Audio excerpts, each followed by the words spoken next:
Hey guys, this is Dave with Gazaudio, and this is the HarmonicDyne Zeus Elite. Now, as general use headphones go, the Zeus Elite kind of checks all the boxes for me. It's balanced and fun, so it's good for most genres of music. It's good for editing videos, watching movies. It's just a pretty good basic all-arounder. But because of its pricing and because of how the $300 to $500 headphone landscape has changed so dramatically in the last couple of years, with the introduction of so many other good all-arounders, it begs the question, is being a pretty good all-arounder at this price point good enough anymore? I need a bigger table.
Now, there are some great headphones around this price range. The ones that immediately come to mind are the ones I have on the table, the SV023, the Luan, the FIO FT3, and even the original Zeus, which does have a few minor issues, but is still a decent set around this price range. So where does the Zeus Elite stand, and how does it stack up in terms of value and just its overall performance compared to the competition? Well, those are the questions I want to try and answer, but first let's go over what's included in the box.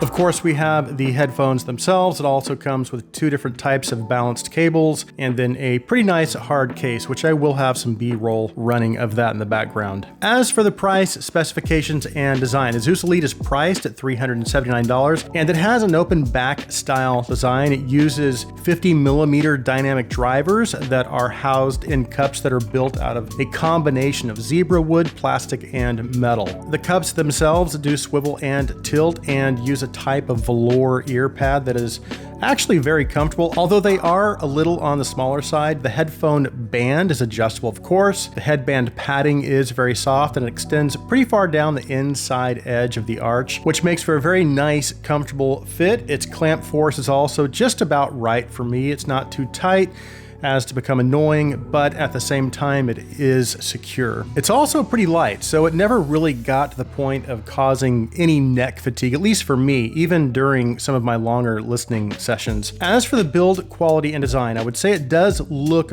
really nice, but honestly, it does feel a little plasticky compared to, say, the Luan. Again, I do like the aesthetics overall, and I do feel like it's still a relatively well-built set for the price, but it's definitely not the best I've seen at this price. However, the cables are very well built and go great with the overall aesthetic of the set, in my opinion. One is terminated in a 4.4 balanced option, and then the other is terminated in an XLR. So they're both balanced, which means it does not give you a single-ended option. The cable's attached to the headphones via 3.5 connectors. The included case is also quite nice. It's light, it's protective, and the clear top really does make for a great visual presentation as well. Okay, let's move on to the sound.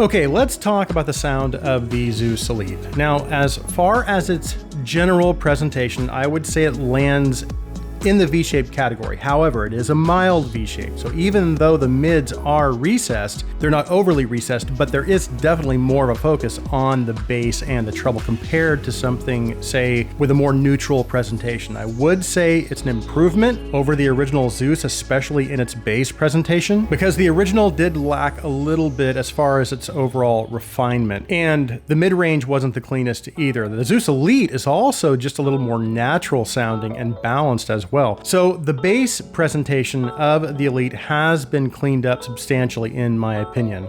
It's just a little tighter, the transition into the mids is just a little cleaner, but the bass quantity is still elevated compared to some of its competitors like the SV023 or the Luan. It's actually a little closer to the bass levels of the FT3, so elevated to the point of still having a more fun presentation, but it's definitely not what I would consider a bass head set. And then as you move into the mids, again, they are recessed, which it does affect its naturalness. However, as V-shaped tunings go, it's not bad. Instruments and vocals still sound natural enough as to not become a distraction, at least, or take away from my listening enjoyment. I will say, however, that the mid-range detail, while being pretty good for this price range, is still not quite to the levels of the Luan. It's close, but the Luan's mid-range detail rendering is just slightly better in my opinion. And the same goes for the treble as well. Its detail levels are good for the price, but I wish it just gave me a little bit more. But again, what it does offer is adequate detail levels, but also a more exciting and energetic treble presentation that helps to nicely offset the bass levels, giving a very engaging yet balanced overall presentation. And again, the detail levels are still good for the price. It's just not the best I've heard at this price.